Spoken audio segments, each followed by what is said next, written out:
ఏపీకి ప్రత్యేక హోదా, విశాఖ మెట్రో రైల్, పోలవరం ప్రాజెక్టుకు పెండింగ్ నిధులు ఇలా 8 కీలక అంశాలపై ప్రధాని నరేంద్ర మోదీతో చర్చించారు సీఎం జగన్. ఢిల్లీ పర్యటనలో ప్రధాని సహా పలువురు కేంద్ర మంత్రులతో భేటీ అయిన ముఖ్యమంత్రి రాష్ట్రానికి సంబంధించిన పెండింగ్ అంశాలను వారి దృష్టికి తీసుకెళ్లారు. ఢిల్లీ పర్యటన అనంతరం తిరిగి గన్నవరం చేరుకున్నారు. ఢిల్లీ పర్యటనలో ప్రధాని నరేంద్ర మోదీని కలిశారు సీఎం జగన్. రాష్ట్రానికి సంబంధించిన కీలక అంశాలపై ప్రధానితో సుదీర్ఘంగా చర్చించారు. పార్లమెంట్లోని ప్రధానమంత్రి కార్యాలయంలో ఈ భేటీ జరిగింది. గంటకు పైగా జరిగిన సమావేశంలో మొత్తం 8 అంశాలపై ప్రధానితో చర్చించారు. రాష్ట్ర విభజన సమయంలో ఇచ్చిన ప్రత్యేక హోదా సహా ఇతర హామీలను కూడా అమలు చేయాలని ప్రధానికి విన్నవించారు. రాష్ట్ర ఆర్థిక పురోగతికి ప్రత్యేక హోదా అవసరమని, పెట్టుబడులు రావడమే కాకుండా తద్వారా మెరుగైన ఉపాధి అవకాశాలు ఏర్పడతాయని సీఎం జగన్ తెలిపారు. విశాఖపట్నం మెట్రో రైల్ ప్రాజెక్టుకు వీలైనంత త్వరగా ఆమోదం తెలపాలని ప్రధానిని కోరారు సీఎం జగన్. పోలవరం ప్రాజెక్టులో కాంపోనెంట్ వారీగా సీలింగ్ ఎత్తివేయడానికి కేంద్రం అంగీకరించిందని, దీంతో పాటు ప్రాజెక్టు తొలి విడత పూర్తి చేయడం కోసం 12,911 కోట్ల నిధులు ఇచ్చేందుకు కేంద్రం అంగీకరించిందన్నారు. ఈ 2 అంశాలు కేంద్ర కేబినెట్ ఆమోదం కోసం ఎదురు చూస్తున్నాయని ప్రధాని దృష్టికి తీసుకెళ్లారు. దీనిపై తక్షణమే దృష్టి పెట్టాలని ప్రధానిని కోరారు సీఎం జగన్. పోలవరం మొదటి విడత పూర్తి చేయడం కోసం 17,144 కోట్ల రూపాయలు ఖర్చవుతాయని, ఇప్పటికే దీనికి సంబంధించిన ప్రతిపాదన కూడా జలశక్తి శాఖ పెండింగ్లో ఉందని వెంటనే పరిశీలించి ఆమోదం తెలపాలని ప్రధానిని కోరారు సీఎం జగన్. విశాఖ నగరాన్ని భోగాపురం ఇంటర్నేషనల్ ఎయిర్పోర్టుతో అనుసంధానించేలా ప్రతిపాదించిన భోగాపురం, భీమిలి, రిషికొండ, విశాఖపట్నం పోర్ట్లను కలిపే 55 కిలోమీటర్ల 6 లేన్ల రహదారికి తగిన సహాయ సహకారాలు అందించాలని ప్రధాని మోదీని సీఎం జగన్ కోరారు. విభజన చట్టంలో పేర్కొన్న విశాఖ కర్నూలు హైస్పీడ్ కారిడార్ను వయా కడప మీదుగా బెంగుళూరు వరకు పొడిగించాలని విజ్ఞప్తి చేశారు. దీనిపై తగిన పరిశీలనలు జరిపి పూర్తి చేసి ఈ ప్రాజెక్టు పూర్తయ్యేలా చూడాలన్నారు సీఎం జగన్.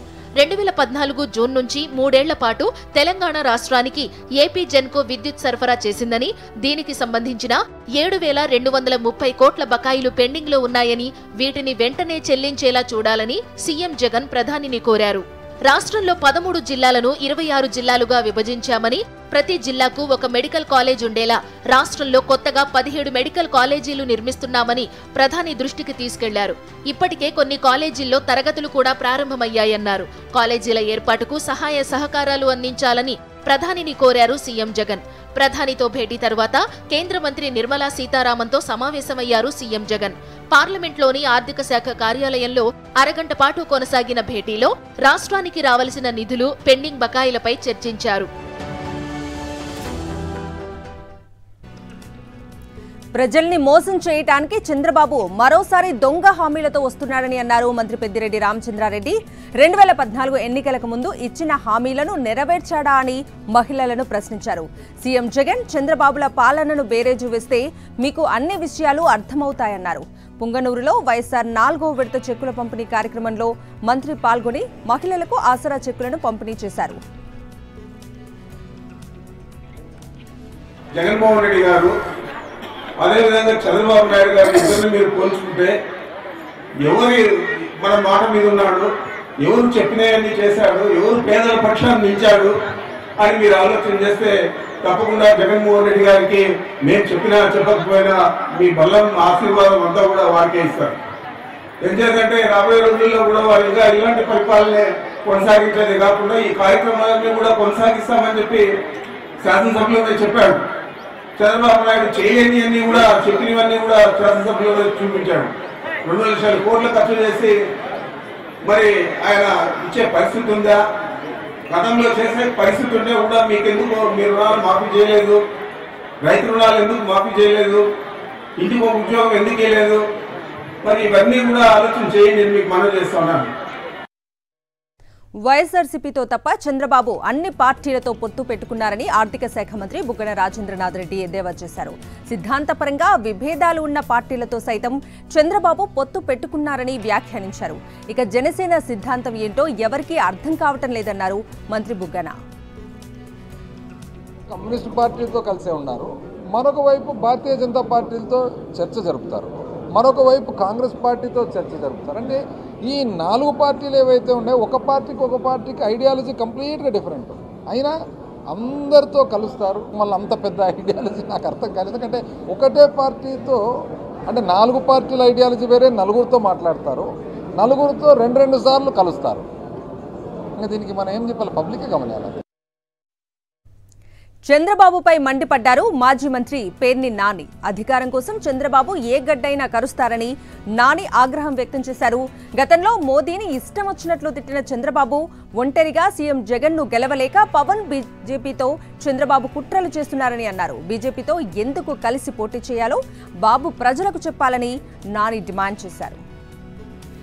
5 ఏళ్ల క్రితం 2014లోనేమో భారతీయ జనతా పార్టీ దేశానికి చాలా అవసరం, ఈ రాష్ట్రం బాగుపడాలంటే భారతీయ జనతా పార్టీతో కలిసి వెళ్ళాలని చెప్పి మాట్లాడి వాళ్ళతో చట్టాపట్టాలు వేసుకుని 4 ఏళ్ళు వీళ్ళ ప్రభుత్వంలో వాళ్ళు, వాళ్ళ ప్రభుత్వంలో వీళ్ళు కలిసి కాపురం చేసి చివరి 6 నెలల్లో ఈ రాష్ట్రానికి మోడీ ద్రోహం చేశాడు, ఈ రాష్ట్రానికి బీజేపీ పార్టీ ద్రోహం చేసింది, ప్రత్యేక హోదా ఇవ్వలేదు, మరి అది ఇవ్వలేదు, ఇది ఇవ్వలేదు, ఏం చేయలేదు, పోలవరానికి సరిగ్గా డబ్బులు ఇవ్వలేదు, ఇట్లాంటివన్నీ కూడా మాట్లాడి బూతులు తిట్టినటువంటి వ్యక్తి.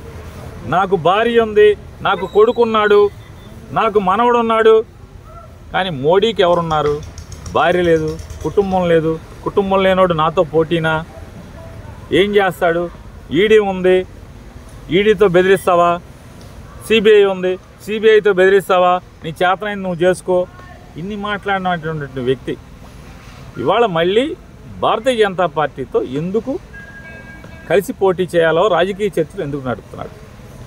ఈ రాష్ట్ర ప్రజలకి వచ్చే ఎన్నికల్లో వార్ వన్ సైడ్, జగన్ మళ్లీ సీఎం కావటం ఖాయమన్నారు మంత్రి రోజా. విశాఖపట్నంలో ఆడుదాం ఆంధ్ర రాష్ట్ర స్థాయి పోటీలను ఆమె ప్రారంభించారు. ఆడుదాం ఆంధ్ర కార్యక్రమంపై ఎల్లో మీడియా దుర్మార్గపు రాతలు రాస్తోందని మండిపడ్డారు. చంద్రబాబు స్క్రిప్ట్ చదివే షర్మిలను ఎవరూ నమ్మరన్నారు.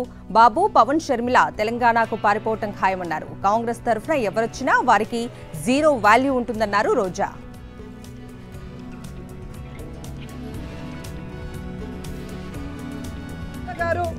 రేవంత్ గారు కాంగ్రెస్ లోనే ఉన్నారు కదా, మనకి రావాల్సిన 6,000 కోట్ల రావాల్సిన వాటిని తీసుకురండి రేవంత్తో మాట్లాడి. అలాగే 1,80,000 కోట్ల ఉమ్మడి ఆస్తులు ఏవైతే ఉన్నాయో వాటన్నిటిని కూడా సోనియా గాంధీతో రేవంత్తో మాట్లాడి తీసుకురావాలి. ఊరికే ఆంధ్రప్రదేశ్లో వచ్చి విషం చెందితే ప్రజలు ఎవరు కూడా నమ్మే పరిస్థితి లేదు అని కూడా ఈ సందర్భంగా తెలియజేసుకుంటున్నా.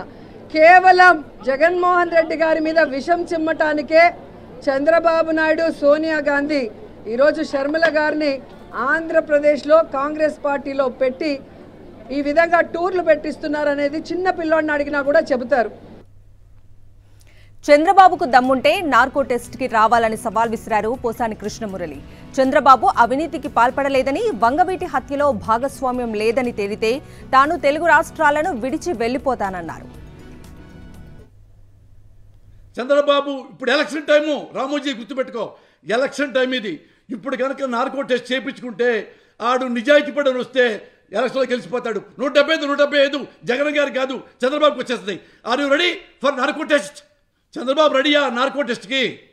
అవినీతి పనులు చేయలేదు, ఎప్పుడు అవినీతి పనులు చేయలేదు.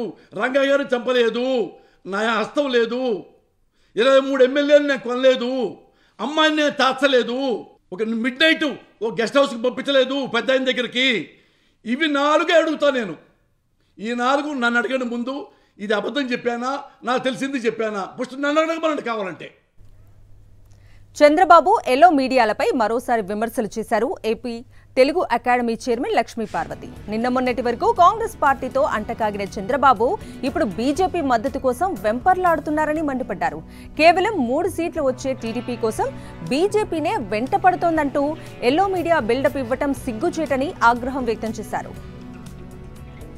అప్పటికప్పుడే ఫ్లైట్ ఎక్కాడు, పోయాడు, ఢిల్లీ పోయాడు. అదేవిధంగా 1 గంట 2 గంటలో ఎవ్వరికి కనపడకుండా సీక్రెట్ ప్లేస్లోకి వెళ్ళిపోయాడు. వెళ్ళిపోయి ఏం చేస్తే ఏంటంటే తెల్లారేసరికి ఒక సీ వాటర్ సర్వే వచ్చింది మనకి. ఈయన కనపడకుండా పోయిన దానికి అదేవిధంగా అమిత్ షా గారి అపాయింట్మెంట్ అన్నారు, అది కూడా అబద్ధం అని తేలిపోతా ఉంది. బహుశా నడ్డా గారు కలిసారేమో, ఎందుకంటే ఏ ఫోటోలు లేవు. కానీ దాని మీద ఇప్పుడు వాళ్ళు ఇస్తున్నటువంటి బిల్డప్ చూస్తూ ఉంటే ఏబిఎన్ వాళ్లే పిలిపించారని.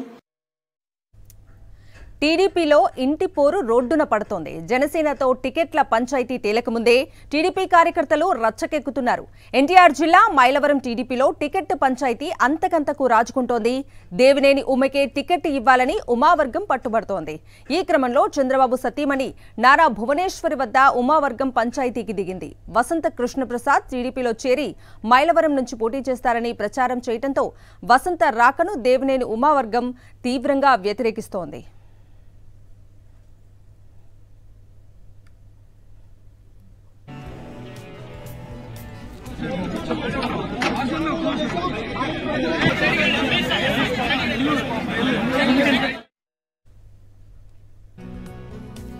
ఇటు గుంటూరు జిల్లా నిజం గెలవాలి కార్యక్రమంలో కూడా నారా భువనేశ్వర్కి చేదు అనుభవం మిగిలింది. తాడికొండ మండలం బండారుపల్లి గ్రామంలో జరిగిన నిజం గెలవాలి కార్యక్రమంలో నారా భువనేశ్వరి పాల్గొన్నారు. ఈ క్రమంలో తాడికొండ మాజీ MLA TDP incharge Tenali Sravan Kumar కు వ్యతిరేకంగా డౌన్ డౌన్ అంటూ టీడీపీ కార్యకర్తలు నినదించారు. తెలుగు తమ్ముళ్లే డౌన్ డౌన్ నినాదాలు చేయడంతో నారా భువనేశ్వరి తీవ్ర అసహనానికి గురయ్యారు.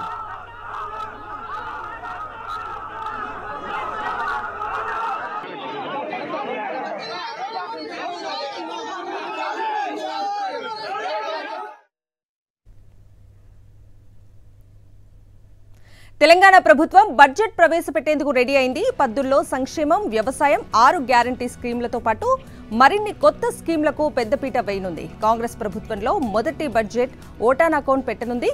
ప్రతి శాఖకు భారీ స్థాయిలో కేటాయింపులు ఉండనున్నాయి. కాంగ్రెస్ ప్రభుత్వం పెట్టబోయే తొలి బడ్జెట్ దాదాపు 2,80,000 కోట్ల నుంచి 3 లక్షల కోట్ల వరకు ఉంటుందని తెలుస్తోంది.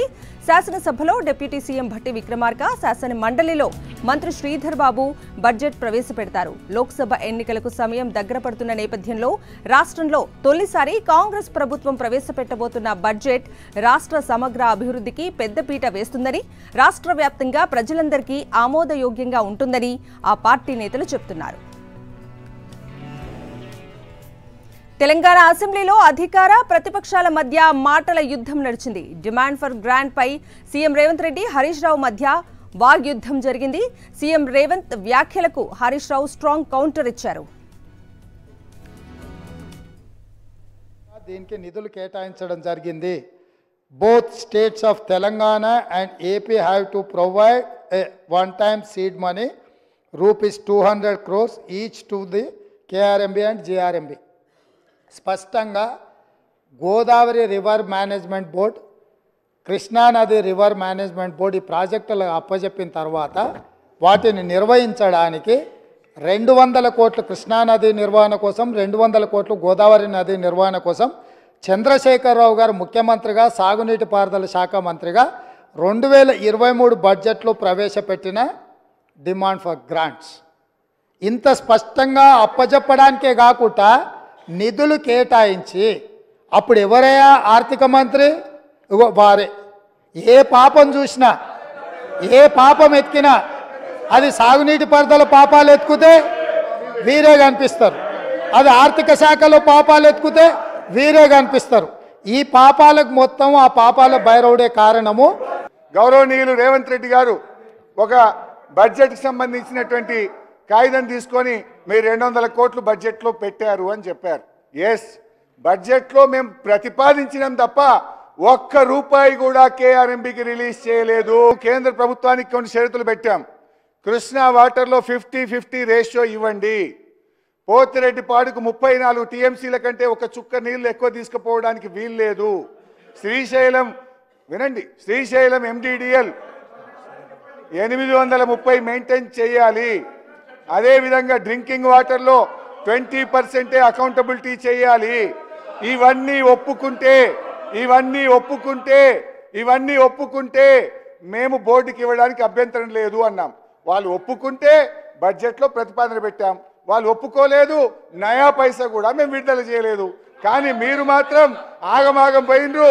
2 నెలలనే పోయినరు. బోర్డుకు 4 రోజుల లోపల అప్పచెప్తామని ఒప్పుకొని వచ్చి ఇవాళ మీరు మళ్ళీ ఉల్టా దబాయించే ప్రయత్నం చేస్తున్నారు. నిత్యం వార్తల్లో నిలిచే మాజీ మంత్రి మల్లారెడ్డి మరోసారి ఆసక్తికర వ్యాఖ్యలు చేశారు. మల్కాజ్గిరి పార్లమెంట్ స్థానంలో తమ కుటుంబం నుంచే అవకాశం ఇవ్వాలని కోరుతున్నట్లు మల్లారెడ్డి స్పష్టం చేశారు. ఇవే తనకు చివరి ఎన్నికలు అన్నారు. పట్నం మహేందర్ రెడ్డి చేవెళ్ల నుంచి ఎంపీగా పోటీ చేసేందుకు తహతహలాడుతున్నారని, అందుకే కాంగ్రెస్ లో చేరుతున్నారని మల్లారెడ్డి కామెంట్ చేశారు. పార్టీ ఆదేశిస్తే తన కొడుకు భద్రారెడ్డి పోటీకి సిద్ధంగా ఉన్నారన్నారు. బీఆర్ఎస్ నుంచి మల్కాజ్గిరి స్థానంలో తన కుమారుడు భద్రారెడ్డికి టికెట్ కన్ఫర్మ్ అయినట్టేనన్నారు. కేసీఆర్ కుటుంబంలో ముగ్గురికి పదవులు ఉన్నట్లు తన కుటుంబంలో కూడా ముగ్గురికి పదవులు ఉంటే బాగుంటుందని మల్లారెడ్డి అన్నారు.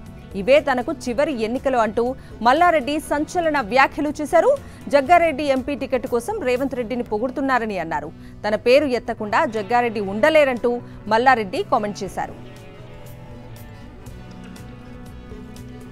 మెగాస్టార్ చిరంజీవి దంపతులు తెలంగాణ గవర్నర్ తమిళిసైని కలిశారు. రాజ్ భవన్ వెళ్లిన చిరంజీవి దంపతులను గవర్నర్ సాదరంగా ఆహ్వానించారు. పద్మ విభూషణ్ వచ్చిన సందర్భంగా వారిని సన్మానించారు గవర్నర్ తమిళిసై. సామాజిక సేవా కార్యక్రమాల ద్వారా జీవితాలను కాపాడుతున్న గొప్ప వ్యక్తి చిరంజీవి అని కొనియాడారు.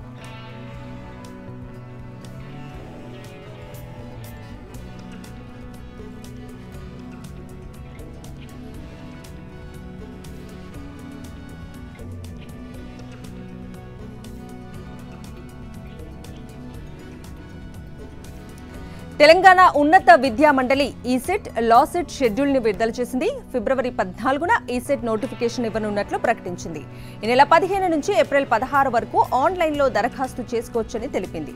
500 ఆలస్య రుసుంతో ఏప్రిల్ 22 వరకు, ₹1000 చెల్లిస్తే ఏప్రిల్ 28 వరకు దరఖాస్తులు స్వీకరించనున్నారు. మే 1 నుంచి విద్యార్థులు హాల్ టికెట్లను డౌన్లోడ్ చేసుకోవచ్చని, 6న ఈసెట్ పరీక్ష నిర్వహించనున్నట్లు అధికారులు వెల్లడించారు. ఈ నెల 28న లాసెట్ నోటిఫికేషన్ వెలువడనుంది. మార్చి 1 నుంచి ఏప్రిల్ 15 వరకు ఆన్లైన్ దరఖాస్తులు స్వీకరిస్తారు. జూన్ 3న LLB, LLM పరీక్షలు నిర్వహిస్తారు.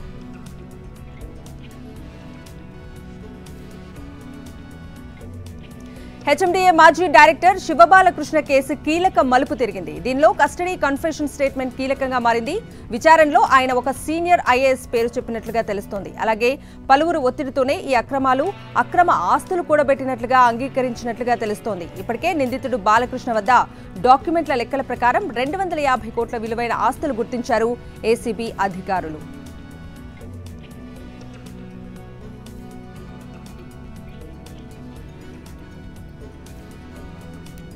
తెలంగాణలో పలువురు ఐఏఎస్ల బాగోతం ఒక్కొక్కటిగా బయటపడుతోంది. మొన్న సోమేష్ కుమార్, నిన్న అరవింద్ కుమార్, నేడు రజత్ కుమార్ ఆస్తులపై వివాదం చెలరేగుతోంది. గత ప్రభుత్వంలో ఐఏఎస్ రజత్ కుమార్ కీలక పదవుల్లో పనిచేశారు. అయితే తాజాగా మహబూబ్ నగర్ జిల్లా హేమాజీపూర్ గ్రామంలోని సర్వే నెంబర్ 83, 84, 85లో రజత్ కుమార్ కుటుంబ సభ్యుల పేర్ల మీద భూములు కొన్నట్లు తెలుస్తోంది. మొత్తం 52 ఎకరాల భూమిని కొనుగోలు చేసినట్లు సమాచారం. భూ వివాదం నేపథ్యంలో భూములను ఇతరుల పేర్ల మీద మార్చడానికి ఐఏఎస్ రజత్ కుమార్ స్లాట్ కూడా బుక్ చేసినట్లు తెలుస్తోంది. 15 ఎకరాల భూమిని ఇతరుల పేరు మీద మార్చేందుకు ఐఏఎస్ రజత్ కుమార్ సిద్ధమైనట్లు సమాచారం.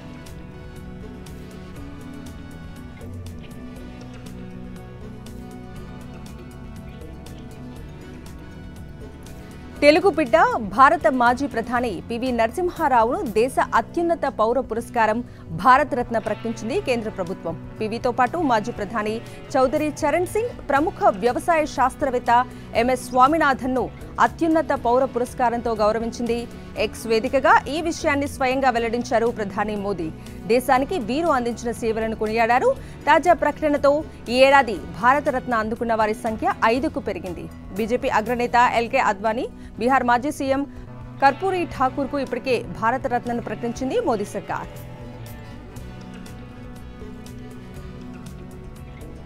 రాజనీతిజ్ఞుడు పివి నరసింహారావు ఈ దేశానికి అందించిన సేవలు అపారమని కొనియాడారు ప్రధాని మోదీ. ఆంధ్రప్రదేశ్ ముఖ్యమంత్రిగా, కేంద్ర మంత్రిగా, పార్లమెంట్ సభ్యుడిగా ఆయన చేసిన కృషి చిరస్మరణీయమన్నారు. దేశాన్ని ఆర్థికంగా అభివృద్ధి చేయడంలో పివి నాయకత్వం బలమైన పునాది వేసిందని, ఆయన హయాంలో ప్రపంచ మార్కెట్ను భారత్ ఆకర్షించిందని ప్రశంసలు కురిపించారు. పివి నరసింహారావు పాలనలో ఆర్థిక వృద్ధికి కొత్త శఖ మొదలైందన్నారు ప్రధాని మోదీ. విదేశాంగ విధానం, విద్యారంగంలో ఆయన అందించిన సహకారం దేశాన్ని సాంస్కృతికంగా, మేధోపరంగా సుసంపన్నం చేసిందన్నారు. మాజీ ప్రధాని చరణ్ సింగ్, శాస్త్రవేత్త స్వామినాథన్ కృషిని ఈ సందర్భంగా ఆయన గుర్తు చేసుకున్నారు.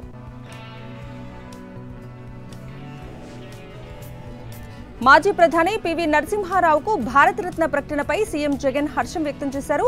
పివి నరసింహారావు రాజనీతిజ్ఞుడని తెలిపారు. పివి నరసింహారావు ఉన్నత రాజకీయ నైతిక విలువలు కలిగిన పండితుడని, అలాంటి గొప్ప వ్యక్తికి అత్యున్నత పౌర పురస్కారాన్ని ప్రకటించడం తెలుగు వారందరికీ గౌరవమన్నారు. అలాగే రైతుల కోసం పాటుపడిన మాజీ ప్రధాని చౌదరి చరణ్ సింగ్, హరిత విప్లవ పితామహుడు ఎంఎస్ స్వామినాథన్ కు భారతరత్న ప్రకటించడం యావత్ జాతి గర్వించదగ్గ విషయమన్నారు సీఎం జగన్.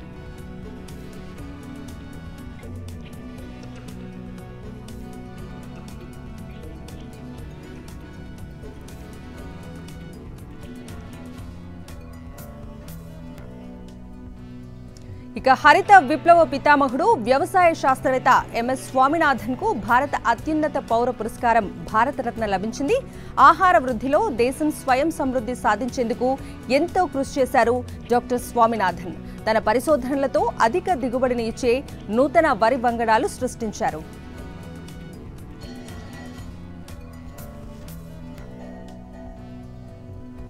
భారత్లోనే కాకుండా ప్రపంచ వ్యవసాయ రంగానికి దశాదిశను చూపిన వ్యక్తి డాక్టర్ ఎంఎస్ స్వామినాథన్. 1967లో పద్మశ్రీ, 1972లో పద్మభూషణ్ పురస్కారాలతో కేంద్రం ఆయన్ను సత్కరించింది. 1971లో రామన్ మెగసెసే అవార్డు, 1987లో world food prize award Swaminathan ను వరించింది. 1999లో ఇందిరాగాంధీ శాంతి బహుమతి, 2013లో ఇందిరాగాంధీ సమైక్యత పురస్కారాన్ని అందుకున్నారు ఎంఎస్ స్వామినాథన్. గతేడాది సెప్టెంబర్లో తుది శ్వాస విడిచారు డాక్టర్ ఎంఎస్ స్వామినాథన్. అన్నదాతకు ఆత్మ బంధువుగా పిలువబడే దేశ 5వ ప్రధాని చౌదరి చరణ్ సింగ్ కు కేంద్ర ప్రభుత్వం భారతరత్న అవార్డును ప్రకటించింది. డిసెంబర్ 23, 1903లో ఉత్తరప్రదేశ్లోని సామాన్య రైతు కుటుంబంలో జన్మించారు. చరణ్ సింగ్ మహాత్ముడి స్ఫూర్తితో స్వాతంత్ర సంగ్రామంలోకి అడుగుపెట్టారు. మొదట కాంగ్రెస్ తరఫున చురుగ్గా వ్యవహరించిన ఆయన 1967లో భారతీయ క్రాంతి దళ్ పేరిట సొంతంగా పార్టీ పెట్టుకున్నారు. జనతా పార్టీ సెక్యులర్లో పనిచేసి 1980లో లోక్దల్ పేరిట మరోసారి సొంతంగా పార్టీ స్థాపించారు. 1967, 68, 1970లో 2 దఫాలు యూపీ సీఎంగా బాధ్యతలు నిర్వర్తించారు చౌదరి చరణ్ సింగ్. ఎమర్జెన్సీ రోజుల్లో జైలు పాలయ్యారు. మొరార్జీ దేశాయ్ ప్రధానిగా ఉన్న సమయంలో హోంశాఖ బాధ్యతలు నిర్వర్తించారు చరణ్ సింగ్. ఆయన హయాంలోనే డిప్యూటీ ప్రధాని, ఆర్థిక మంత్రిగాను పనిచేశారు. 1979 జూలై 28 నుంచి ఆగస్టు 20 మధ్య కేవలం 23 రోజుల పాటు దేశ 5వ ప్రధానిగా సేవలు అందించారు చౌదరి చరణ్ సింగ్. ఆ తర్వాత కొంతకాలం పాటు ఆపద్ధర్మ ప్రధానిగా వ్యవహరించారు. గ్రామాల ఆర్థిక స్థితిగతులకు హాని కలిగించే, రైతులను దోపిడీ చేసే చట్టాలకు వ్యతిరేకంగా తన గళాన్ని వినిపించారు. అందుకే చౌదరి చరణ్ సింగ్ ను రైతు ఛాంపియన్ అంటారు. చరణ్ సింగ్ కుమారుడు అజిత్ సింగ్ రాష్ట్రీయ లోక్దల్ వ్యవస్థాపకుడు. మనవడు జయంత్ చౌదరి నేతృత్వంలో ప్రస్తుతం ఆర్ఎల్డీ ముందుకెళ్తోంది. పశ్చిమ యూపీలోని జాట్ ప్రాబల్య ప్రాంతంలో ఈ పార్టీకి మంచి పట్టుంది. గత ఎన్నికల్లో అఖిలేష్ యాదవ్ తో కలిసి పనిచేసిన జయంత్ చౌదరి ఈసారి ఎన్డీఏ గూటికి చేరటం ఖరారైంది. చరణ్ సింగ్ కు భారతరత్న ప్రకటనపై సంతోషం వ్యక్తం చేశారు. జయంత్ చౌదరి హృదయాలను గెలిచారంటూ ట్వీట్ చేశారు. మాజీ ప్రధాని చౌదరి చరణ్ సింగ్ కు భారతరత్న ప్రకటనపై ఆనందం వ్యక్తం చేశారు ఆయన మనవడు ఆర్ఎల్డీ నేత జయంత్ చౌదరి. ప్రధాని మోదీకి కృతజ్ఞతలు తెలియజేశారు. चुनाव हारे हों जीते हों, मैं गठबंधन में जा रहा हूं, कितनी सीट मिल रही हैं ये कोई मसला ही नहीं। आज को वो फैसला लिया गया है जो पीढ़ी दर पीढ़ी याद रहेगा। चौधरी चरण सिंह के वैचारिक दृष्टिकोण को, उनके संघर्षों को, उनके किए गए कार्यों को हमेशा जिंदा रखने वाला फैसला है। और ये छोटी बातें हैं, अगर कांग्रेस पार्टी का विधिवत एक बयान आया है, मैं इस बयान की आलोचना ही कर सकता हूं। పార్లమెంట్ బడ్జెట్ సమావేశాల సందర్భంగా పార్లమెంటులో అరుదైన దృశ్యం కనిపించింది. పార్టీలకు అతీతంగా కొంతమంది ఎంపీలతో కలిసి ప్రధాని మోదీ పార్లమెంట్ క్యాంటీన్లో లంచ్ చేసి అందరినీ ఆశ్చర్యపరిచారు. ఇంతేకాకుండా వారి బిల్లు కూడా ప్రధాని స్వయంగా చెల్లించారు. బీజేపీతో సహా పలు పార్టీలకు చెందిన 8 మంది ఎంపీలను ప్రధాని లంచ్కు ఆహ్వానించారు. లంచ్ విషయమై మధ్యాహ్నం సమయంలో ఎంపీలకు ప్రధాని నుంచి ఫోన్ వచ్చింది. అనంతరం ఎంపీలతో కలిసి ప్రధాని పార్లమెంట్ క్యాంటీన్కు వెళ్లి వారితో కలిసి భోజనం చేశారు. అరగంటకు పైగా సాగిన ఈ లంచ్లో ప్రధాని తన విదేశీ పర్యటనలు, వ్యక్తిగత విషయాలను ఎంపీలతో పంచుకున్నారు. లంచ్కు సంబంధించిన ఫోటోలు సోషల్ మీడియాలో వైరల్గా మారాయి.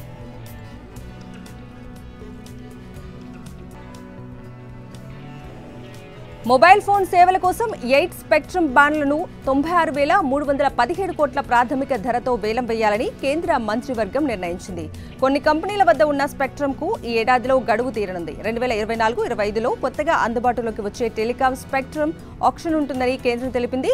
కొత్త స్పెక్ట్రమ్లో ప్రస్తుతం 5G సర్వీసులు అందిస్తున్న కంపెనీలు పెద్దగా కొనుగోలు చేయకపోవచ్చని, భారతి ఎయిర్టెల్, వొడాఫోన్ ఐడియా లాంటి కంపెనీలు తక్కువ బ్యాండ్స్ ఉన్న స్పెక్ట్రమ్ కొనుగోలుకు మొగ్గు చూపే అవకాశం ఉందని కేంద్ర మంత్రి అనురాగ్ ఠాకూర్ తెలిపారు.